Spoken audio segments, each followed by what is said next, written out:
This is your home for St. Cloud State hockey, keeping you up to date on the NCHC. And your one-timer, come in, they score! Ripped in! A bomb from Providence! Women's WCHA. So Dana Rasmussen fires and she scores! Dana Rasmussen for the Huskies. The National Hockey League. Kaprizov in for a chance to win it. He scores! Kirill, the thrill is for real. Welcome to the NHL, a game winner. And everything from the state of hockey. St. Cloud Cathedral is now 42.6 seconds away from wrapping up the school's first ever title. Welcome to the Huskies Warming House Podcast Den.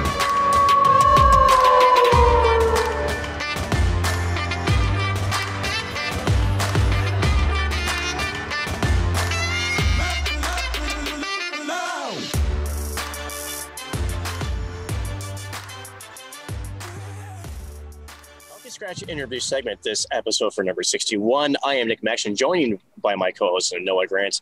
Noah, a couple of women's hockey alumni were joining us this week. Was there any particular moment in this week's episode that you enjoyed the most?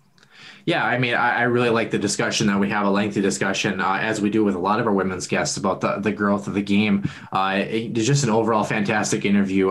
Two ladies who were just fun to talk to, not only in the interview, but before and after as well. Just great people, great personalities.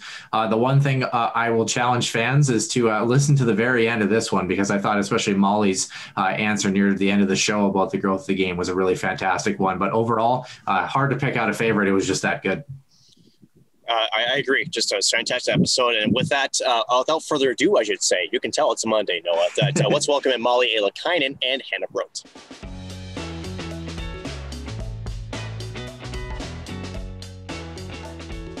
Welcome into the Healthy Scratch interview segment for episode number 61. And joining us this week, two very special guests, two former women's hockey players. We have Molly Illikainen and now Hanna Prow, who is formerly known as Hanna Prow. Ladies, welcome to the show, and how are we doing today? Good. Awesome. Yeah, just enjoying the weather and good. So speaking of weather, Molly, you actually just came back from the desert city and, the city of Las Vegas, Sin City. So whatever happens stays there, right? Yeah. But what did stay there was a Minnesota Wild overtime victory. And it was, I believe, your first time going to a Vegas Golden Knights game inside T-Mobile Arena. Is that correct? That is correct. It was so cool. I've actually only been to one Wild game. I went to like a college night a couple years ago. So I really haven't even been to many Wild games in person. So being able to go there, that arena and just their entertainment and everything is just top of the line. And it was just so cool. Starting from like a concert outside, you just felt you weren't even going to a game. It was music, DJs, it was just so cool. And then when you get in, me and Joe, we were actually talking about how we wish they would have actually scored one goal, because it was the energy in there was just unbelievable. So it was kind of actually a bummer they didn't score, but I wanted the Wild to win. So we'll take it any way we can get it. But Noah, before I let you have it, I think for those who would go to a Vegas game, whether you're a Wild fan, a Golden Knight, or just a hockey fan, it's quickly becoming one of the best fan experiences in the NHL. And is that kind of the impression that you got from that? Oh, absolutely. I mean, I would rather go there right now than probably St. Paul. I probably shouldn't say that, but no, it really has made a new level for NHL games all around, I think. And a lot of people should probably take a lot from them. Just again, from the minute you get there, you have so much to do. And then the atmosphere, it keeps you involved. And I mean, throughout the whole game, there was always something fun or just the energy itself was pretty cool. And of course, we're welcoming our second guest on the show, who we've let just sit through a couple of questions here, smiling and hanging out. That's Hanna Prow. Hanna, how are you doing on this Monday evening? And last I remember, in the headlines, in the newspapers, and the press releases, you were actually the new player development coach for the Springfield Rifles for their girls program. Actually, March 6th of 2020, before COVID hit. That was a long time ago now. I was gonna say, is that still in the works, or what have you been up to lately? Yeah, so lately, I'm actually sitting in Maple Grove, got to have quick access up to St. Cloud for, emergency Buffalo or whatever's needed. So me and Ethan are living in Maple Grove this summer. So that's been nice since his family's from up there and we're still like in the cities. I am not coaching right now just because of everything with obviously COVID. So I haven't coached since like last year when we were out in Springfield. And then actually the year before that, I was coaching a Division III hockey team that was just starting out in Wilkes-Barre, Pennsylvania. So I was kind of doing that on the side, as well as I work full-time for US Bank. So usually I'm in Minneapolis. I'm giving everyone kind of too much of a life story, but that's kind of my kind of rundown of what I'm up to right now, I guess. The piece of this that I can see Nick Maxon smiling, he's going to pull it out here. Nick Maxon actually works for US Bank as well. So hey. Oh, I didn't know that. I'll have to send you a Skype tomorrow then. It's Teams now. We just moved over. And funny enough, before that branch was recently closed, it was at the US Bank inside the Maple Grove Lunds in Byerly's. I'm not even kidding you. So I was literally yes, I'm now in Golden Valley. Not that people need to know that. I have a strange feeling now I'm going to have random people knock on the door to the office now that they know where I work. But funny how the world just kind of shrinks when you get to these. It is, yeah. So I'll have to send you a Teams, I said, since we moved over. Just make sure you have your preferred ID ready. Yeah, exactly. Gosh, I don't want to talk about work. There's my computer right there, so I'm trying to get away from it. It haunts you. It definitely does. Speaking of things though, Nick, that is a little bit of play and not a whole lot of work. I'm glad you mentioned Ethan Prow, of course, Hannah, your husband, former St. Cloud State product, as well as Molly, former St. Cloud State product as well, a husband in Joey Bennick. And 33 days away from this recording, we have a big date where Hannah's going to be a bridesmaid, and Alyssa Winicky, hashtag Alyssa Erickson, as well, is going to be an attendant. I guess we'll start with you, Molly, because I guess you're involved in this apparently. June 19th, 2021, what big event is going on in your world? We are getting married, finally. Yeah. We had to postpone it just with COVID from last June, and just with all the hockey life, Joey was still playing. So we had to kind of plan it for a summer wedding, and then things just got crazy. So we pushed it to June, and it's happening no matter what, but now things are opening up, which ended up being perfect timing for everything. So getting married. Hannah's coming up north, and by north, I mean past Brainerd. So that's good. Pretty north. So I'm excited. It's going to be kind of in a barn in the woods and just northern Minnesota style, I guess. So it'll be fun. It'll be awesome. And he doesn't know what's going on. I told him to show up. So yeah, you're gonna sign here, and there, but don't worry about what it says. So. Yeah, don't worry. Yeah, write this check. This note. The question, Molly, is Joey Bennick, 126 points in 4 seasons with St. Cloud State. Yeah. What kind of shoes is he going to wear to make sure he looks tall and present for the ceremony there? Yeah. Well, I'll be wearing flip-flops just because I'm tall, and he better wear some tall shoes.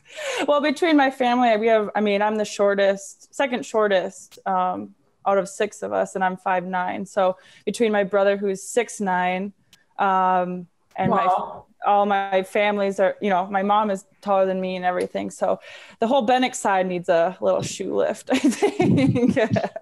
Back in the old day, they called that phone book strapped to your feet. So. Certainly doesn't need any problem playing hockey, though, spending some time in the AHL and then in Norway and Switzerland for the past 4 seasons. Before I kick it back over to Nick, Molly, one more question about that wedding date. Am I saying this right? Is it Lillehammer, Norway, October 18th, near a waterfall? Can you tell us how that proposal all went down? Yeah, he had went out early, so he had to show up for August training camp, and then I met him out there in October. So I was only there a week, and so that's why it was so surprising, because I just had got there and got past jet lag and all of that. And we actually brought our dog over, so it was super cool, super casual. We just were going to go for a nice hike to get the dog out. And then there's a normal path. It's where the Olympics were. So Lillehammer, whatever accent you have, sounds the same. And there's just a ton of paths and everything from where the Olympics were, and they're all into hiking and all of that. So went to a waterfall, and my friend was she was a nurse there, and she's like, oh, let's just take a picture. We, you just got here and I love pictures. So I said, sure, why not? And yeah, so Lillehammer in October, and it seems like a while ago, but yeah, that's pretty cool. Pretty cool.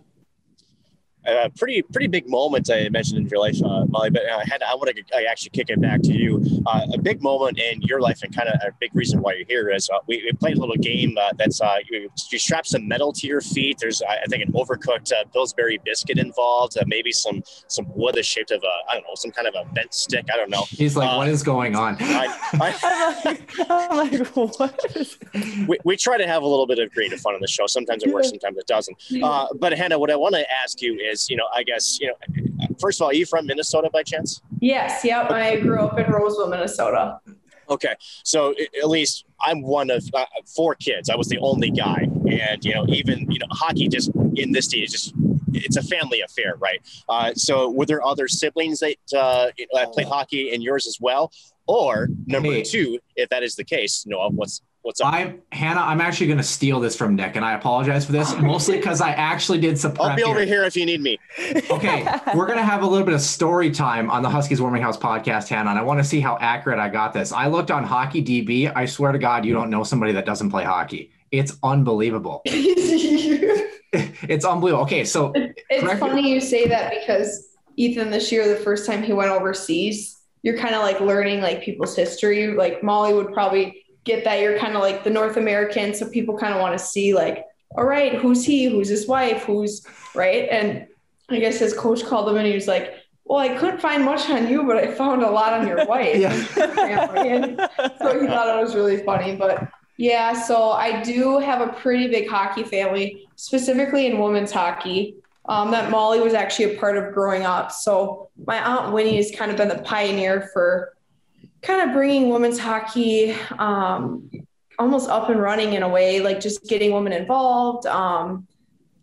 That's kind of actually the way that I would describe it. She's kind of the go-to for women's hockey. So her first name's Winnie, and then her sisters as well. And my dad, actually, he's the oldest of the 6 kids, but he's the oldest boy, and he played at St. Cloud State. So we definitely have some roots. We actually have half Gopher, half St. Cloud right now. I saw that. That's a shame. Yeah, my cousins are playing for the Gophers. They're real good players right now.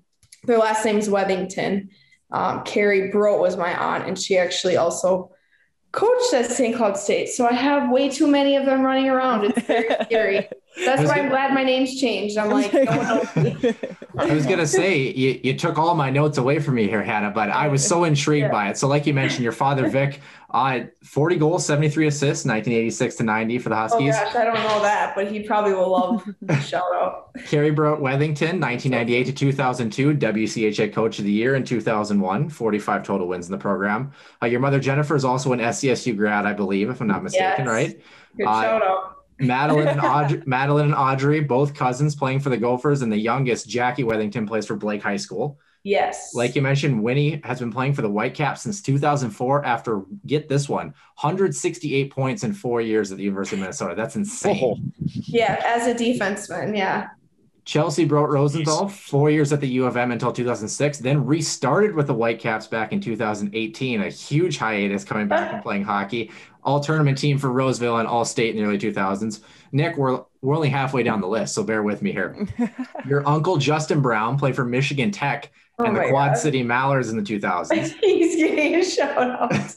Uncle Craig Rosenthal, coaching 3 years at Roseville High for the women's program. Yeah. Your grandfather, Jack, played D3 at Hamlin in the 1960s. Of course, your husband, Ethan Prow, not bad, wore the C for St. Cloud State, 99 points in 4 years. Played in the AHL and was on loan last year in Germany. 6 collegiate awards and a Hobie Baker finalist.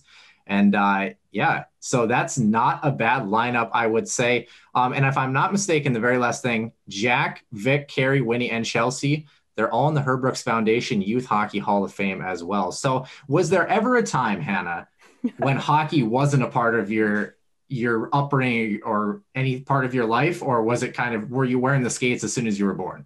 Yeah, basically wearing the skates when I was born. I'd say the only time I wasn't is when golf season kicks in, basically. And then we all get our golf shoes on. But yeah, it's always been super hockey focused. But the cool thing too is just being involved in other sports too.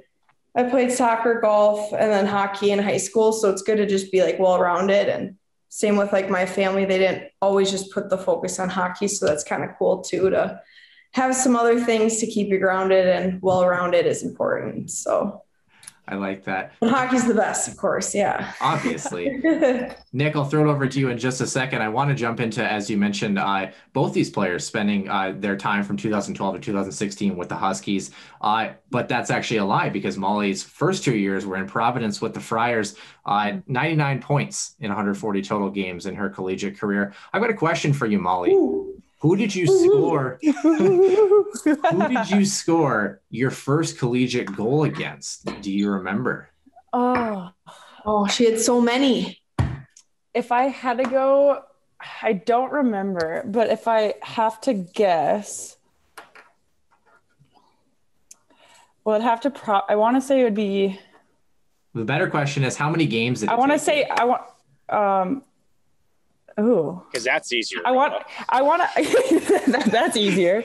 For some reason, I want to say Mercyhurst, but I don't think it is at all. BSU, October 5th, your first collegiate goal came in your first ever game. Oh, okay. Fun. Not bad. Not bad. The next year, you had the best face-off percentage in the NCAA, 62%, 808 draws, 500 wins in those 808 draws. How about this one? Let's try this one here before I throw it over to Nick. Okay. Who was your first goal against as a Husky? Ooh. Ooh. Ooh. Is this Jeopardy or is this an interview question? Yeah. What is this? I want to say, I guess probably Ohio. It actually came in your first game as a Husky as well. Oh, Boston University, October 3rd, 2014. Stop. No way. I'm so bad at this game. I do know, I think, if I remember correctly, I had a hat trick against North Dakota. That's the only one I know. The only one better know that one. I was going to say, that's probably the only one I know. Nothing wrong with scored against North Dakota. It's one of those little like silly hockey things. We probably how many things you get of like little. I still have the tape from that stick, and Joey wants to throw it away every time he sees it, and I'm like, nope, that's like the littlest thing I have of my hockey career. But I still have the tape from that stick. It sounds so stupid, but it was pretty cool. So you can sell Joey it. can have. I'll take it. So is Jeopardy over with? Is that I have a couple for Hannah, but I'll let you throw your questions out first. Cool. Let's do this because it would be weird to go back and forth. So go ahead and continue, Alex Trebek, with your Jeopardy questions. Okay. I think I only have one for Hannah here, and it's actually, I believe, along the same lines. Hannah, 102 games played for you in your Huskies career, 5 points. Actually, fun fact, your record, your bio for your career stats, if you go back and look on the St. Cloud State website, it's actually wrong. They have one less goal than you scored. You actually had 2 in your collegiate career. They only have 1. So you should yell at them about that and tell them that it's wrong. But Hannah, yell at them. Yeah. Your second goal was against North Dakota on January 18th of 2014. Who'd you score your first collegiate goal against? Wasn't it Bemidji? It was Bemidji State, January 4th, 2013. Love it. So, Nick, that's all I got. Back to you. Was that a daily double? I think it was. That was it. Yeah. Let's dial it back a little bit. Now, I want to actually go back to you, Miss Hannah, just because, I'm a little bit older, for those who can't tell. Noah likes to tell me that every single week just because that's his flex, but that's okay. Yeah. But back when I was playing hockey back, when you had to cool ice with basically people blowing on it to keep it cold. I had one women's hockey player that I played with for a couple of years. Her name was Madison DeRude. But the question I want to go to for you ladies is, first of all, what was the women's hockey scene like when you first started? And from then until even to now, what has the growth been like? What have you noticed of the growth of the women's game? I think that's an important question to ask, especially now that we have the Whitecaps, we have the National Women's Hockey League. How far has it gone from then until now? Molly, want to go first? Okay. Yeah. I think definitely. So I grew up playing boys hockey,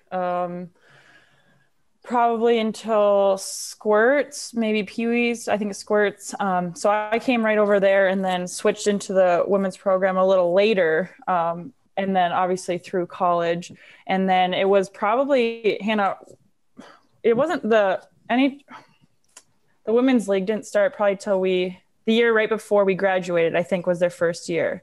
Right, yeah, like 2015 or something. We played them in college sometimes, but it was just like expedition games. Yeah. So the Whitecaps were going for a while, but then the other league. But I definitely think it's definitely growing. I think with everything, it can always grow more. That's always been topics everywhere, pretty much every women's program or hockey, that you've talked to. How can you outreach more? I think at the Division I level, it's gotten a little bit better than, obviously it could be nice in like a lower level, maybe D3. My sister played D3 and, just hearing from different things, you hope that things can match a little bit better at different levels. And then going into obviously professional, expanding teams or even just getting more games and more spotlights is always pretty cool, because I think like Hannah was saying, Winnie and just all those pioneers have done so much that you just don't want it to halt. You don't want it to do this so much and then be like, oh, that's fine. You always want to go better. So definitely think it's also bringing it back into the communities. I know, a lot of college people now are coaching or even going to your small communities and giving back. Hannah was doing all her coaching. I'll try to get back in even my small town of Grand Rapids, give back into my community. So it's definitely not just growing. I hope to grow more, but I think like on the professional side, but just bringing the communities back and getting more people that played college or have that, intelligence of hockey to bring it back into the communities would be awesome. Yeah, I think what Molly said about, like, she had a good point when she mentioned that she played boys hockey. I think that was really common. I know I did till Pee-wees too.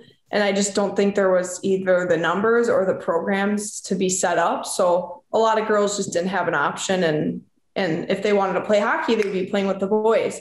I even remember like in sports, like braiding my hair up, because at tryouts, you just didn't want to be seen like as like a girl or a boy, just like, let's have a clean slate and see like if I can be on like the most competitive team or whatever without that gender gap there. But so I think that's a good point. I think there's more out there now for like girls, like young girls to play with girls, which is awesome. Cause I'm sure Molly remembers we were either like getting ready in the different room or, you had that like gap where it was fun for us because we were always pushing ourselves more, but it's definitely a different experience when, you're growing up playing with other girls. So I think that's a big difference. And then I also think kind of spinning off of what Molly said, I think now that like our age group has like kind of pioneered or like gone through this generation, we're able to give back now and kind of stir up, more exposure, getting more people involved. Where me and Molly were in high school, there weren't as many people that had just gone through girls hockey. There weren't these people maybe like to look up to.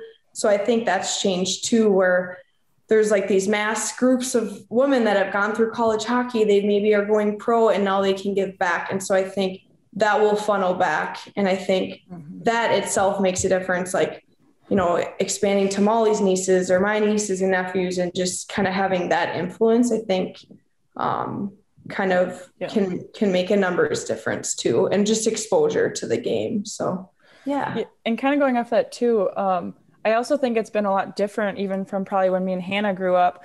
I mean, a lot of times I've talked to people and, I was a 3-sport athlete, a lot of people, Hannah did golf and a lot of people did 3 sports. And I think a little bit of the change too has created a lot of people just play hockey year round now. I mean, I've talked to so many people that, maybe they do a second sport or golf, like just one other for a hobby, but a lot of times your summers and all of this are hockey. So I think it's just the nature of getting more, they're making hockey a priority a lot, which can be good and bad. There's conversation on both sides of it, but definitely there's so much more now instead of being able to say, oh, it's only for the winter, now you can go pretty much all year long. There's leagues the whole time. Yeah. So me and Molly used to play summer together, and I feel like at the time it would feel like it was a big commitment, but I don't think it was anything compared to what it is now. Yeah.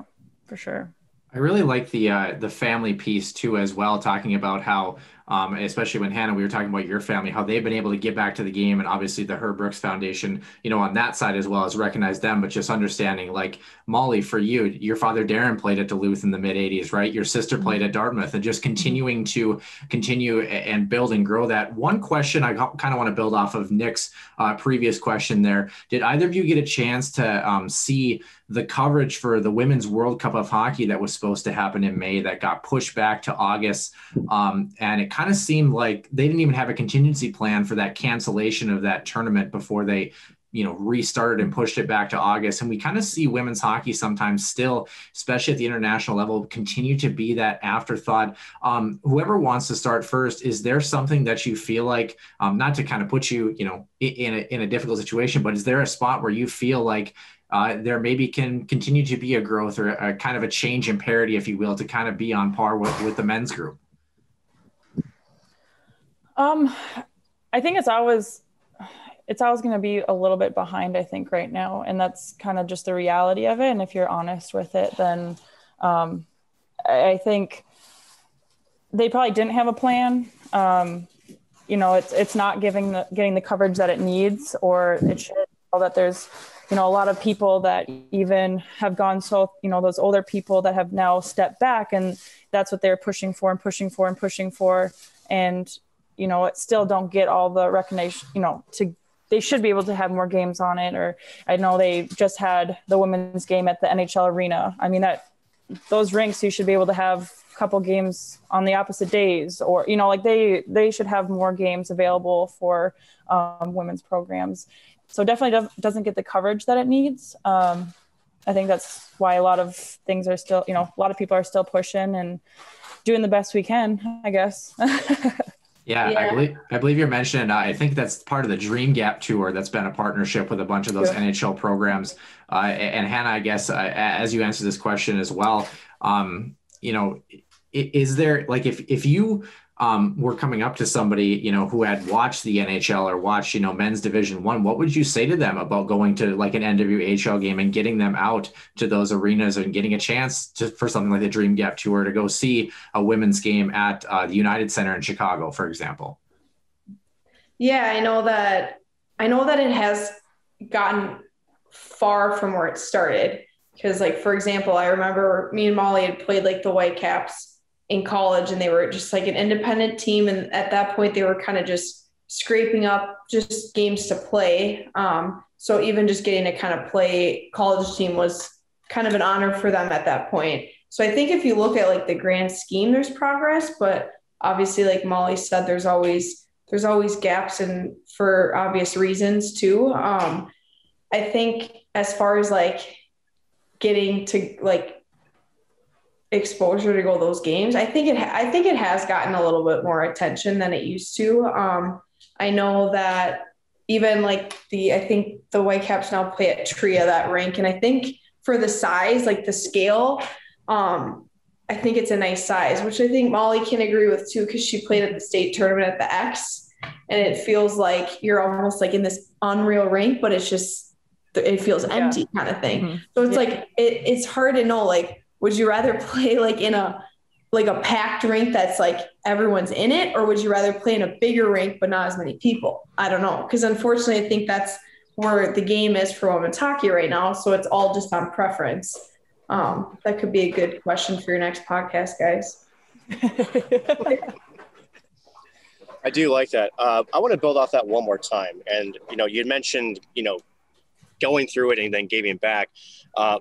Molly, I want to start with you. What do you think, in your professional opinion, based on your experience as a player now coming out of the game and trying to get back, what is the next step for women's hockey as a whole? What is needed to happen to kind of keep pushing it up, to keep it growing? And I think that's, we can talk about it needs to grow, but that's a very general, but there has to be, there has to be just some stuff that you can hold on to, stuff that actually has meaning and action. What do you think needs to happen to keep pushing women's hockey up the ladder versus staying where it's at? Yeah, I think building off what Hannah said before about just like, when growing up, we didn't have too many people ahead of us. You knew people but now there's been many people that you play with that became Olympians or, that are now retiring and getting back into the community. I think it starts about getting people excited at a young age. I know, there's times where there might not be as much coaching at a youth level. I know that's something that in our small community that's been, the drive of it. Okay, let's get these 8-year-olds, 10-year-olds. I know they're young, but get them excited, because if they can get excited through high school, it's only going to drive the women's program further, that they want to then, once you get high school, you're going to want to get to college, right? So it's getting them from that 12 to 14, pushing them into high school and getting them excited about that. So I think starting young is actually probably really important now. But actually going back to my other comment, I think also not getting them burnt out. I know a lot of conversations right now is that, I played 3 sports and I had that break. I had that mental, I get to enjoy something else. Hockey will be there, next probably, summer and then winter. But I think getting them not year round, I think people are getting worn out, and it's going to come through this next generation coming through. I think it's going to start showing if we don't kind of control that, I think. So I agree with that.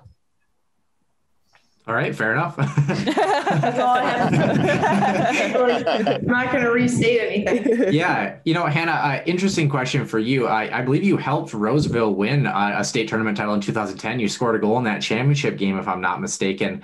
Can you kind of take us through, what it was like kind of being in those younger years, those carefree years, and being part of being a pioneer in the realm of high school hockey as you moved on? And going off of this point a little bit more, we've seen this trend not only for Hannah, you and Molly, but also the gals that are currently on the women's team participating in those USA Hockey development camps, right? And playing in like the high school elite leagues and things like that. Is that a big piece as well that you thought helped propel you into the collegiate game? Or as Molly said, is there a balance between having those development camps versus kind of saying, hey, we had a great season, but maybe we kind of pump the brakes and kind of pull off a little bit here? Yeah, I think the developmental camps were like very crucial for me for my development. I know Molly was like selected through them too to continue on and play for the U18 team.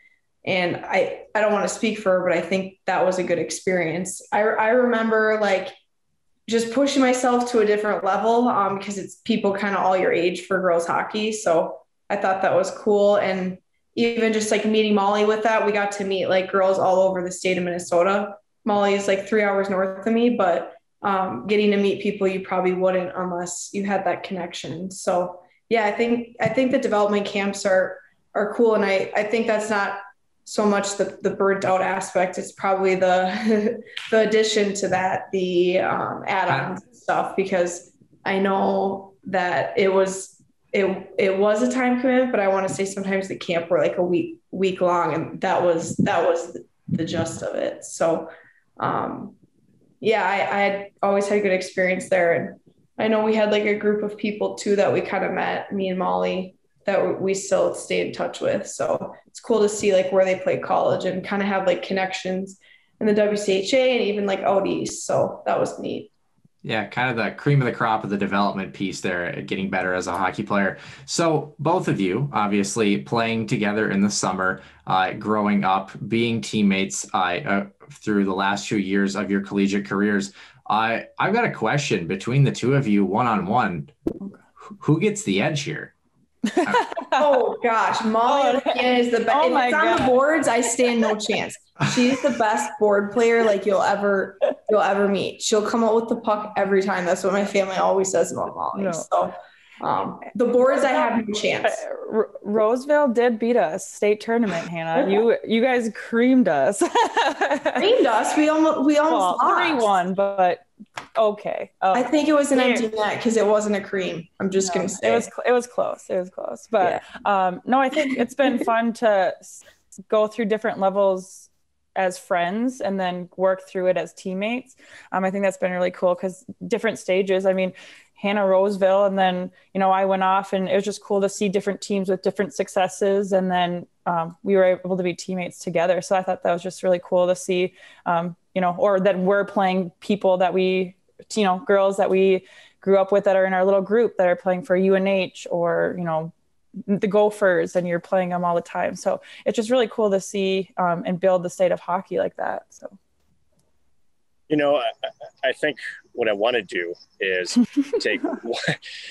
let's pump up extra hockey for a second. Okay. Just because I know, Molly, we've already talked about, your big day coming up. Yeah. Miss Hannah, I know that with working from home, insider information, but besides, they're going to be transitioning back to being more, I should say, on premise. Is that correct?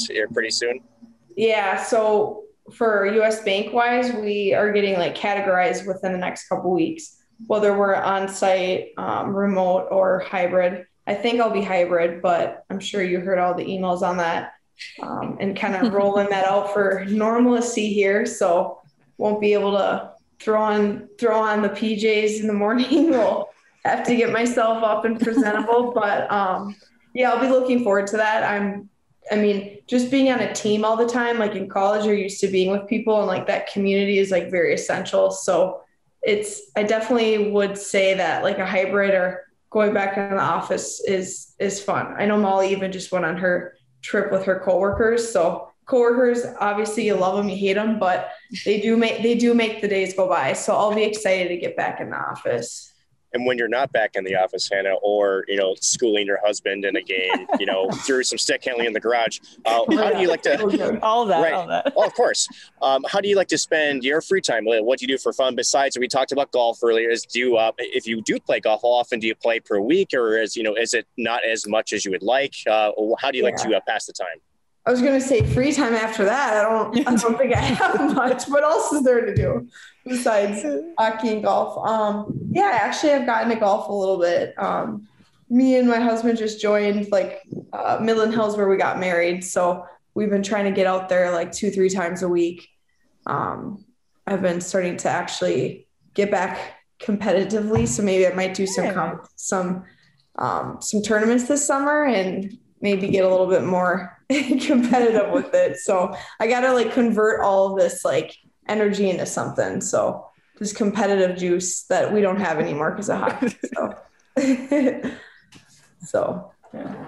One question I'd like to ask too, if I could flip it over to Molly, and we talked about this pre-show. Speaking of insider information, Nick, a man by the name of Caleb Peabody, who we recently had on the show 2 weeks ago with Go Huskies Woo.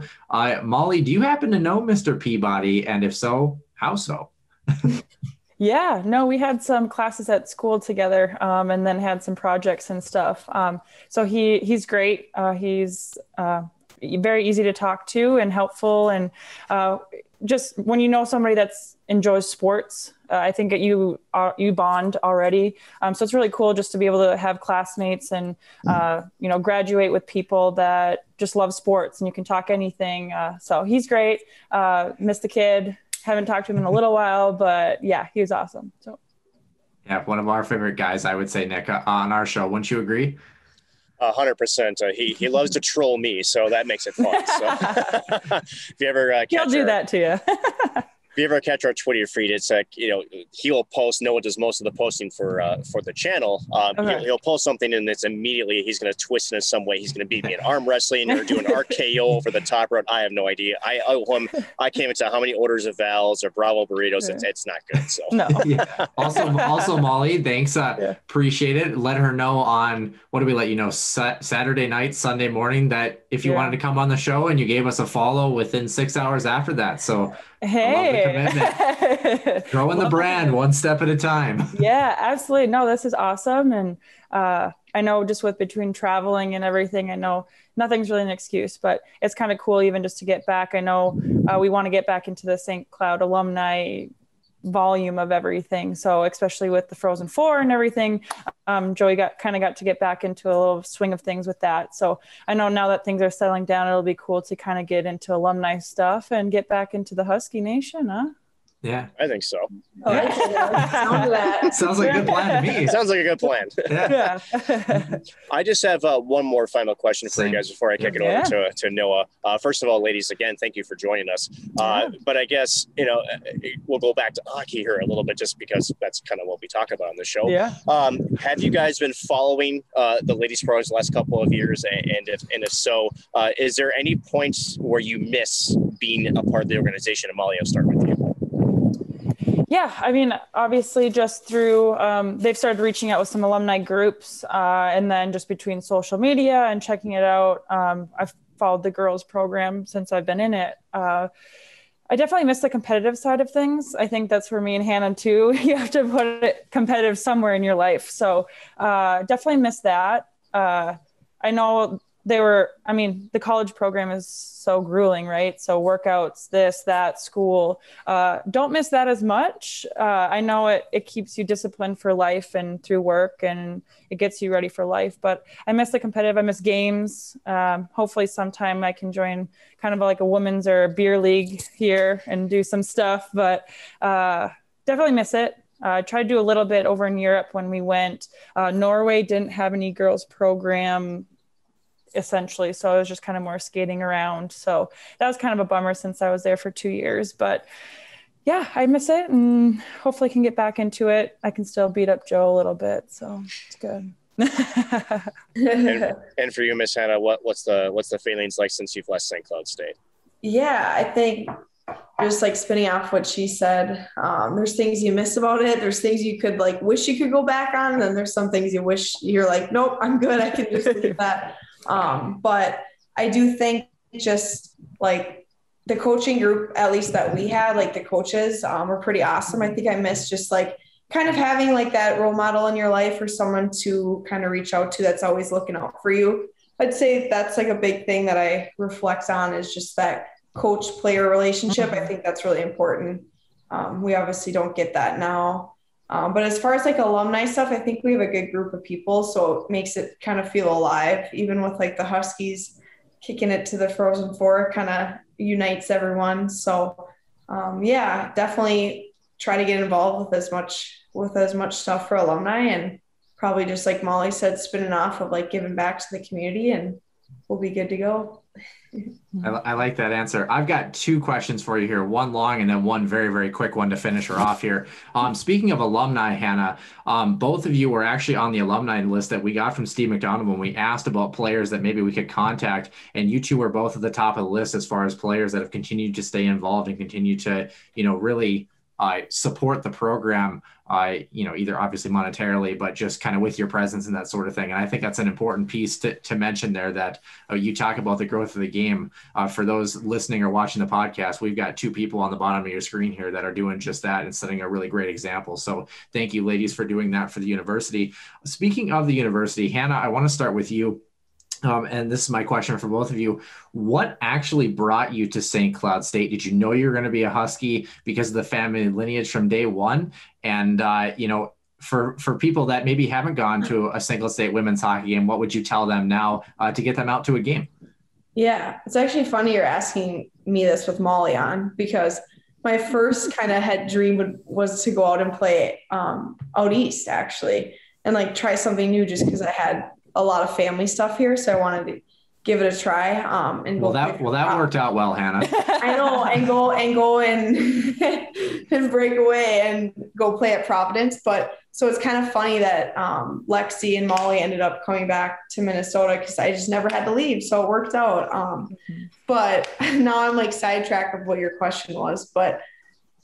Essentially what brought you to become a Husky, and what would you tell people now to come back and continue to watch some St. Cloud State women's hockey?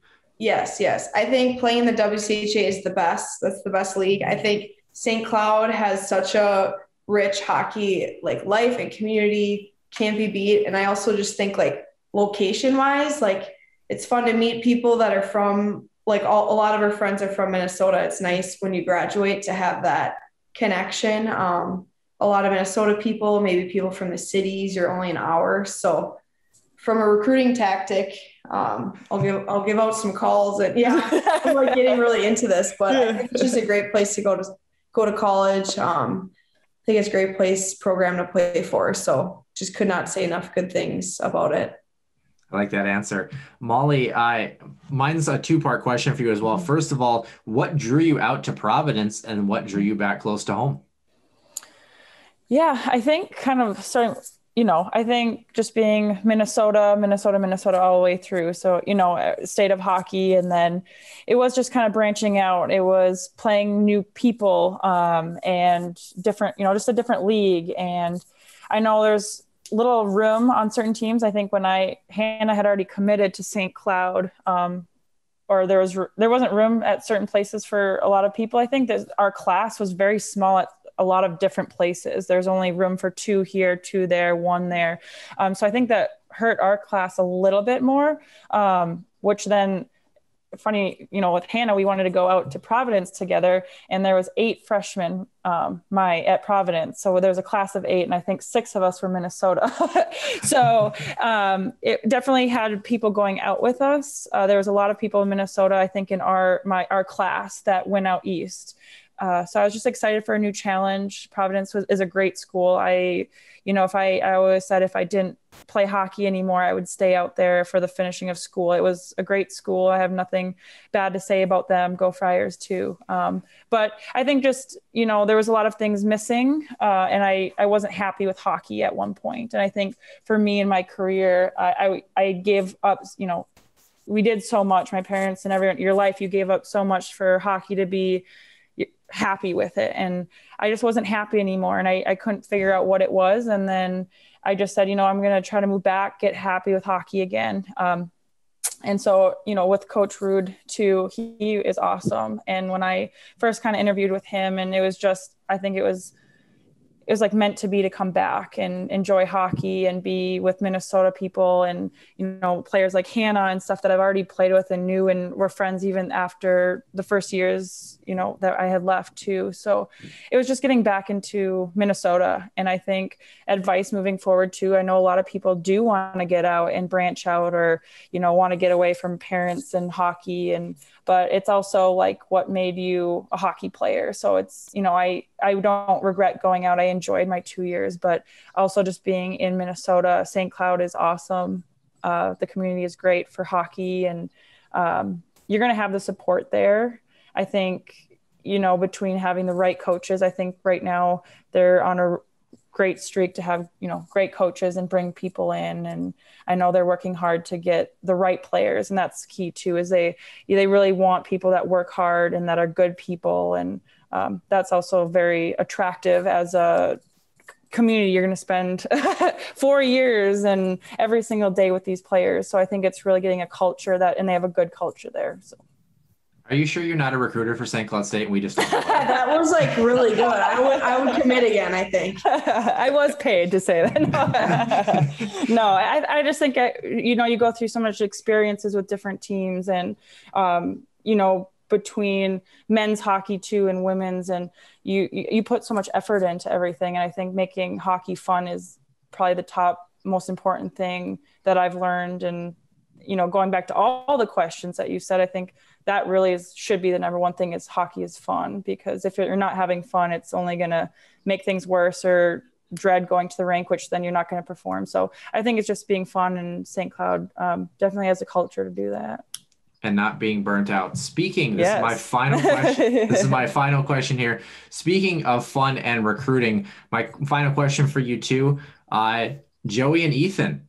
How much are you two going to twist their arms to get them on together on the show for us? Can we count on you both to get the job done, or what's the story? They're probably golfing.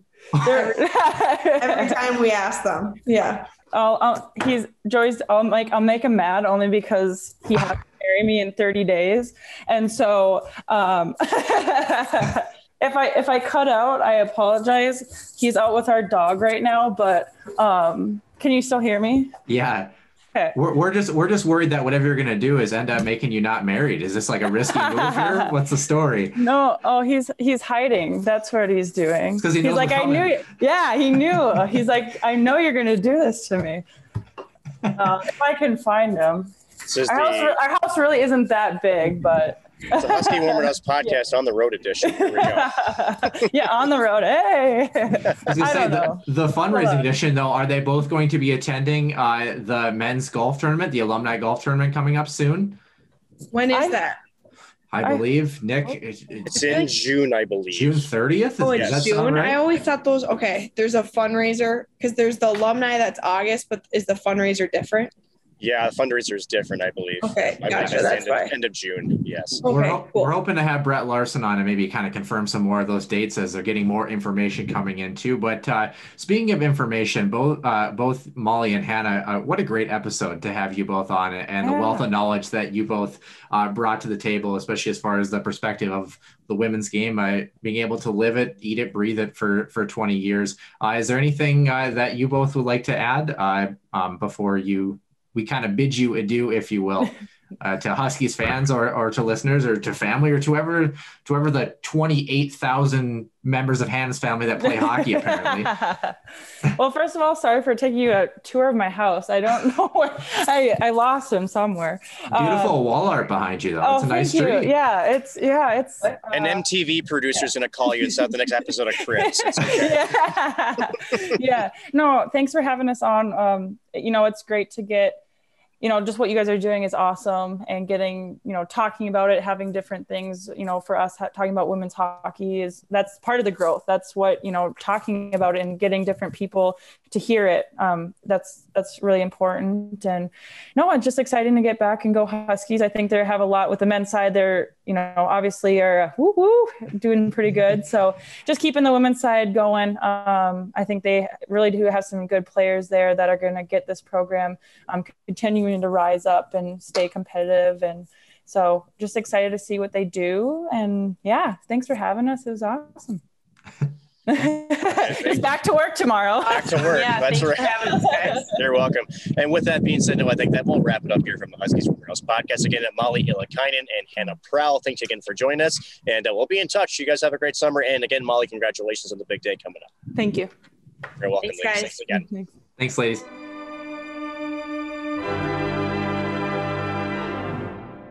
Always fun to get a chance to talk with some alumni here, Noah. Again, thanks again to Molly and Hannah for joining us. You can tell when we bring folks onto the show, Noah, that, those connections that you have as a team, right? There are those that you just keep even when you're far past your playing days. You can definitely tell with these two, they stay in contact quite a bit. It was a really fun conversation. And I think there's one thing about hockey, the camaraderie that we talked to. This is what we're talking about. It's not only when you're playing, but also, years afterwards when, obviously some life developments with Molly coming in. Congratulations again to her. And you just keep those bonds throughout essentially the rest of your life. Yeah, it's amazing. It's actually funny that you mentioned the big day coming up, right, with the wedding in 33 days.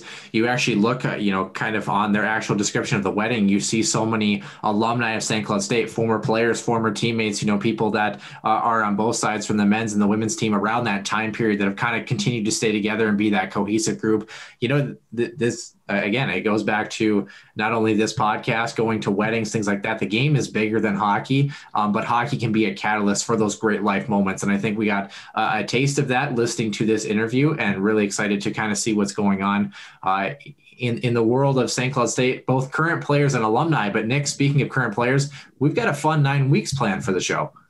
We do, and that's what's on the docket next. If you definitely stick around for episode number 62 here coming up on Mondays. We're going to start our deep dive in some of the off-season news, you could say. We're going to go through each team. Our first team that we'll be covering is Colorado College. They've had no shortage of some of their big moves. Number one, head coaching change, some moves with the transfer portal, also welcoming in some new additions to the squads. We'll cover all of that and more as we go into next week. Thanks again for joining us.